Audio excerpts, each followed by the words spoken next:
Hello, everybody. Welcome to another interactive session with 10 Count. And today we're glad to have Brazilian Jiu-jitsu legend and MMA debutant Osmah Almarwai with us. First of all, thank you so much for joining. Just want to know how's 2023 been treating Thank you you. and what's life looking for you right now? Thank you. Thank you so much for having me. It's been great. Now we're towards the end of my camp, so I'm tapering down, enjoying the training more now, and soon I'll be flying to Denver, Colorado, to prepare for the fight. So you've got a big fight coming. You're now part of the One Championship. But a lot of people feel like you were already a legend in the combat sports field. You have been so influential in the game of Brazilian Jiu-jitsu.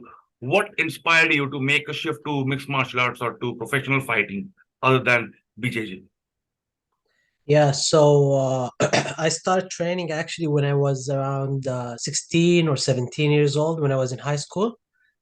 And then I stopped training for a little bit because I had transportation issues. I didn't have a car at the time. Actually, the one who inspired me is my brother. He's a brown belt in Brazilian Jiu-jitsu. He's the one who inspired me to do martial arts in general. So and then I went to the US after finishing high school when I was about 19 years old, and then to Florida to study English for 1 year, and I did jiu-jitsu there. And then after that, I went back. I'm from Yemen, but I used to live in Saudi Arabia. So I went back to Saudi. My father used to work there. And then I continued training. I never stopped. I did my bachelor's degree in industrial engineering. And then I continued training. At the beginning, it was just a hobby. I just wanted to fill my spare time, with something beneficial. So I kept training, and then after I finished, I came back to the US in 2019 to do my master's degree in engineering management. And that's when I started taking it more seriously because here there's like more competitions and the training was even like more professional. And then I just took off from there.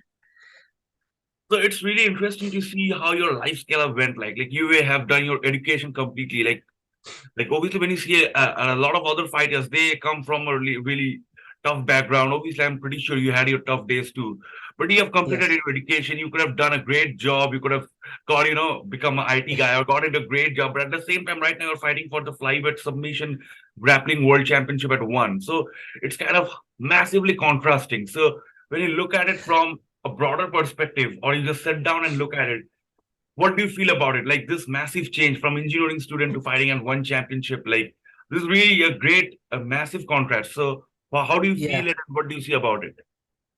So actually, this was my one of my goals coming into jiu-jitsu and doing jiu-jitsu professionally is to inspire, especially young kids to, just to show them that it's possible to get your education and to become a professional grappler.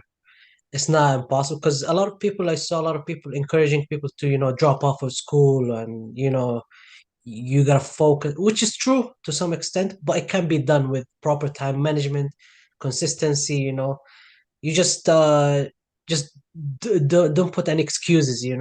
So this was one of my main goals actually to finish my education and to win a world title as a black belt. Just to inspire others and to show others that it could be done. Um, so even now I'm working, I have a full-time job. It's a little flexible. It's a remote job. It's flexible, but I still work. I have a job and I work and I train full time. So yeah, I just wanted to inspire others. They can be done, both can be done. And the thing is that the jiu-jitsu started with me as a hobby, and then I was just enjoying training and competing. I didn't take it too seriously, and I think that's what helped me actually win. There was not that much pressure. I was just going out there, competing, having fun, and I was winning.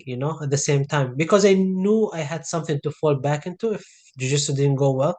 Yeah. I had my education, I had my degree, I can, have a job at any time. So I think that helped me. So that is that kind of gave you the mental support or the mental escape from where you can like I can give it all or I don't need it killed your fear for the sport, I guess. Yes, yes, yes. And it can burn you out. I know a lot of people that burn out because they have a lot of pressure. It's like it's either this, jiu-jitsu, or you don't have anything else. And for me, actually, when I was in school, it was helping me because Jiu-Jitsu was helping me in school, and school was helping me with Jiu-Jitsu because I had to finish my homework, my studies, so I can train Jiu-Jitsu, and vice versa. I was training Jiu-Jitsu so I can, take a break from studies. And the good thing is that, when you're a professional grappler, if everything you do is Jiu-Jitsu, and training, you're gonna burn out. So that was my escape from, training. I was like, doing my homework, doing my studies, and so on. It was like a break. I had a mental break from Jiu-Jitsu, and then I would go back to the next session kind of fresh, mentally. Also, like, I would like to get your honest opinion on this. This has been like picked up by a lot of fighters, this topic. So we all know Brazilian Jiu-Jitsu is one of the most prolific forms of combat sports apart from boxing, kickboxing, Muay Thai. But a lot of Yeah. people, like Andrew Tate, a former kickboxer, as you know, he has Uh, recently mentioned that Brazilian Jiu-Jitsu is not that useful if you're in a street fight or if you're being attacked. Now, in response, a lot of UFC fighters like stood against it. Stephen Thompson, he said like Brazilian Jiu-Jitsu is one of the most brilliant forms of fighting, and he can actually use that on Andrew Tate and put him down. Now, I want yeah. to know your opinion, your honest opinion on it as a Brazilian Jiu-Jitsu legend. Is BJJ really useful if you're in a street fight or if you're in a, some sort of a brawl? Does BJJ help you out, or is BJJ strictly formed for professional form of combat? Actually, we can see this from the UFC One Championship, the MMA. You can see that the Jiu-Jitsu fighters, they're winning by using Jiu-Jitsu. And they're fighting professional fighters. They're not just fighting somebody on the street. So imagine if you're a professional Jiu-Jitsu competitor or just a Jiu-Jitsu competitor, and you go against somebody who's not trained on the street. So definitely, it's helpful. Maybe against multiple attackers, that's when you need some takedowns. So I encourage schools in jiu-jitsu to, teach their students, at least basic takedowns. Because when you have multiple attackers, you need some takedowns, you need, some kind of self-defense, it's different from sport jiu-jitsu. So we used to have, I think we still have classes at Atos where I train. It's like a self-defense class where, they show you how to close the distance. It's kind of different from sport jiu-jitsu, or it's a mixture between sport jiu-jitsu and self-defense, but they show you like the things, the do's and the don'ts, like how to close the distance, how to hug your opponent. You don't want to leave distance. You also want to make sure that if the person has a weapon, how to deal with them. It's like basic stuff. So yeah, I think it's a very helpful martial arts, especially against somebody who's not trained. And we've seen it in MMA. We've seen jiu-jitsu competitors winning all the time. Like, I also wanted to know, how did jiu-jitsu influence you? Like, there were so many other forms of combat. What about jiu-jitsu that you really like, and you were like, no, I need to follow this form of combat, and you actually got so great in it? Because doing a job and then getting a black belt is not an easy task. But you're like one of the most prolific BJJ fighters right now. So what is that one thing about BJJ that really got you hooked into it? So the thing that got me hooked into it, I did judo, I did wrestling. I love both of them, and I did some all kinds of martial arts, kind of taekwondo, kickboxing, and everything. What I loved about jiu-jitsu is like chess. It's there's a lot of technique involved. You're always learning something new. I don't know about other martial arts, but I felt it was like, one, two, three, one, two, three. But in jiu-jitsu, it's like so wide. It's like there's a lot of technique, strategy. So that's what attracted me to jiu-jitsu. Is like there's always something new to learn. You can always learn, you can always evolve. And what I loved about it is that, I'm a small guy, like a flyweight, 135. So I love when I can, control bigger opponents, and that's one of the things about jiu-jitsu. And another thing is that you can do jiu-jitsu for a long time. It doesn't depend like wrestling, for example, on explosiveness. It depends a lot on technique, strategy, or experience. So you can do it until like it's a lifestyle, you can do it until like 40, 50, maybe even older. We have older people at our academy and they're doing well because there's a lot of technique involved. So that's what attracted me to jiu-jitsu versus other sports. But I still do sometimes judo, wrestling, to help supplement my jiu-jitsu training too. Also, like, you were recently spotted training with the legendary Rotolo brothers. So Can you Yeah. just share your experience regarding it and what you learned and how do you think has it helped you in a long way? Not just about the one particular fight, but in a long way, what did you like pick from them? Yeah, so the Rotolos are like one of some of the nicest kids you can ever come across. They're very nice. They helped me so much with the techniques. The techniques they show me, I can like hit them right away in the same session. Like it's so clean. Their technique is so clean. They help me with strategy, especially with this fight because they have fought in a cage. I didn't fight that much. I didn't fight before in a cage. I fought in a ring, like a jiu-jitsu match. It was like back home, local match in a ring, but I've never fought in a cage. So they helped me like with the strategy. It's different, from fighting on like open mat. Yeah, so they're one of some of the best passers in jiu-jitsu, and this is gonna help me a lot with my next match against Mikey Musumeci. So as you mentioned that this would be your first time getting into a professional fight inside a cage or an octagon. So do you think it would really cause a lot of implications or a lot of difference in your game plan? Because like you've already been inside a ring. Obviously, it's a bit different when you're stepping inside a ring or you're stepping inside a cage. But like since you already have an experience, do you think it's going to matter a lot? Like when you're inside the cage, do you think the atmosphere is going to affect you or put some sort of effect on you, or do you think like you're going to be unfazed, unbothered about it? I think I'm gonna be fine. I have the experience to deal with different situations. But I also have been training. I've trained in a cage for this camp. I trained in a cage. I trained, on our mats. I trained against the wall just to get used. So I have.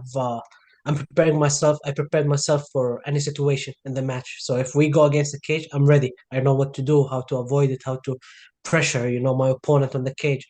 So. Yeah, I feel confident, especially that I trained for the cage. So now I feel more prepared than when I started the camp. Also, like you could have gone into any part of any sort of organization, fight organization in the world. One championship is clearly one of the best right now in such a small Like, span of time. They've grown to a great level. They are one of the biggest firms in Asia. So I just wanted to know how did the deal with one championship land and how did you land up in this organization? yeah, so what happened is that after I won the World Championship, it was in December last year, 2022. Usually when you win the World Championship as a black belt, you're on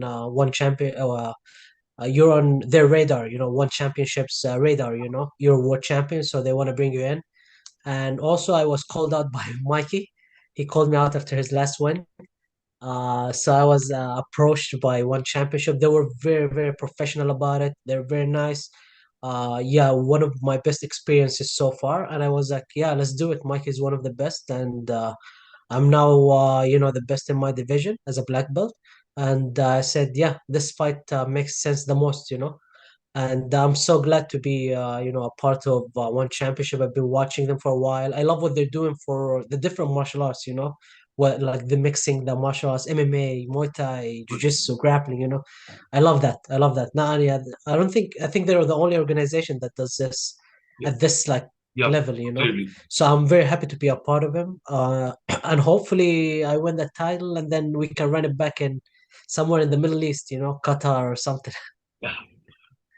Oh, like this is a big thing. You're going to be fighting in the card featuring former UFC champion Demetrious Johnson. Now he's one of the legend and he's one of the pioneers of the sport. And this could also be his last fight.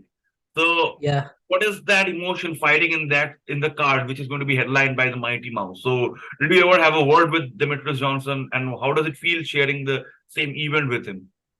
It's an honor, man. It's an honor to be like the co-main event for Demetrious Johnson. Mighty Mouse is not many people have been there. It's an honor for me to be there. Mighty Mouse we're all have been watching him for a while. He's one of the best. He's one of the legends of MMA, and to be watching him live, to be competing, in the same cage where Mighty Mouse is gonna fight is a huge thing for me. I never dreamt to be in this at this level, at this stage. But hard work and consistency, got me there, and I'm so happy. And this is actually motivation for me, just keep going, and things will happen. And I'm gonna make sure I take a picture with them. Also, like a few months back, Mighty Mouse dared to get into a cross like crossfight, hybrid fight against Rod Tang Jitmuangnon. I mean, a lot of Yeah. people thought that Mighty Mouse is going to get slaughtered, but Mighty Mouse won the fight.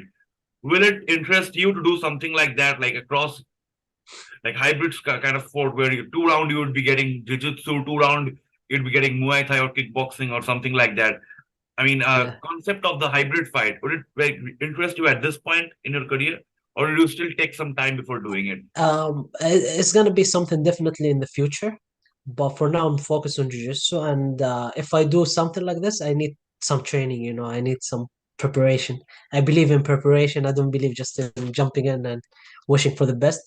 But for now I'm focused on jiu-jitsu grappling. I feel I'm at that stage where I'm fighting for the belt. I just won the world championship. There's more opportunities for me now in jiu-jitsu, but definitely something in the future. I think I'm gonna do maybe MMA or Muay Thai or something like this. Hybrid fighting is gonna be interesting.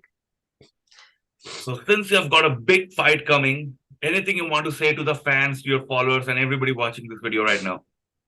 I just want to thank all of them. Especially people from back home, the Middle East. My country. I've been receiving a lot of support, a lot of messages, a lot of love from them. I would like to thank them. Thanks to my family, my coaches, my training partner, my strength and conditioning team, everybody who's been helping me. And I promise the fans is going to be one of the best, matches that night. And make sure you tune in on Amazon Prime. Thank you so much for joining with us, Osmah Almarwai. That was great. You can get the Thank you. fighter's bio details in our link and description. So we wish you all the best. Hope we win your fight and we can get connected to you real soon. Thank you. Thank you so much. Appreciate it. Thank you so much.